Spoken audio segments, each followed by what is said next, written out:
চট্টগ্রাম ১৬ হল বাংলাদেশের জাতীয় সংসদের ৩০০টি নির্বাচনী এলাকার একটি। এটি চট্টগ্রাম জেলায় অবস্থিত জাতীয় সংসদের ২৯৩ নং আসন। চট্টগ্রাম ১৬ আসনটি বাঁশখালী উপজেলার সম্পূর্ণ নিয়ে গঠিত। চট্টগ্রাম ১৬ আসনের সর্বশেষ চূড়ান্ত ভোটার তালিকা অনুযায়ী মোট ভোটার সংখ্যা হল ৩,৯৭,৯১৯ জন। পুরুষ ভোটার রয়েছেন ২,০২,০০০, মহিলা ভোটার রয়েছেন ১,৯৬,০০০, তৃতীয় লিঙ্গ ৪ জন।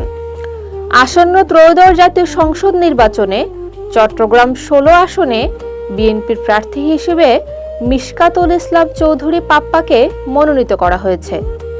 মিশকাতুল ইসলাম চৌধুরী পাপ্পা বাংলাদেশের একজন তরুণ রাজনীতিবিদ এবং বাংলাদেশ জাতীয়তাবাদী দলের চট্টগ্রাম দক্ষিণ জেলা বিএনপির যুগ্ম আহ্বায়ক।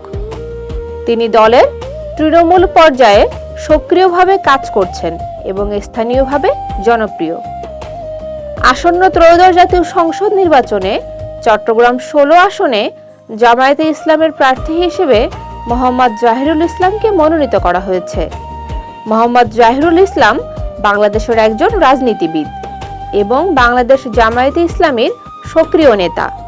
তিনি দলের বিভিন্ন সাংগঠনিক ও সমাজসেবামূলক কার্যক্রমে গুরুত্বপূর্ণ ভূমিকা রেখে আসছেন। আসন্ন ত্রয়োদশ জাতীয় সংসদ নির্বাচনে চট্টগ্রাম ১৬ আসনে এনসিপির প্রার্থী হিসেবে মীর আরশাদুল হককে মনোনীত করা হয়েছে। মীর আরশাদুল হক বাংলাদেশের একজন রাজনীতিবিদ এবং ন্যাশনালিস্ট কংগ্রেস পার্টির কেন্দ্রীয় যুগ্ম সদস্য সচিব। তিনি দলের সাংগঠনিক কার্যক্রমে সক্রিয়ভাবে যুক্ত রয়েছেন। অন্যান্য দল বা স্বতন্ত্র প্রার্থী হিসেবে এখনো পর্যন্ত কোনো নির্দিষ্ট নাম প্রকাশিত বা আলোচিত হয়নি।